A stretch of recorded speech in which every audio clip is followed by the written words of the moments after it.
और ख़ुद रसूलुल्लाह सल्लल्लाहु अलैहि वसल्लम की हालत क्या थी, आप तो इससे बढ़कर थे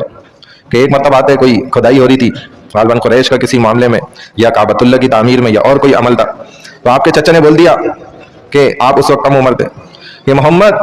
सल्लल्लाहु अलैहि वसल्लम आप अपनी चादर क्यों नहीं इस्तेमाल कर लेते जो बांधी हुई है, ईंटें उठा रहे हैं, पत्थर उठा रहे हैं भारी भारी, तो आप उठाते हैं कंधे पे, इतनी मुशक्कत से ले जाके उधर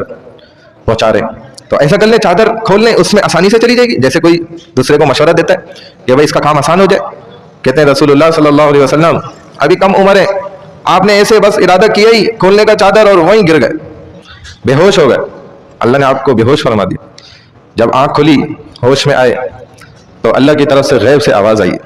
कि ए मोहम्मद, आप बिना कपड़ों के बरहना नहीं रह सकते,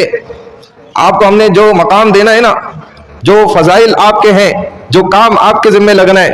वो बहुत ऊंचा काम है। इसीलिए सारी इंसानियत बराना हो सकती है,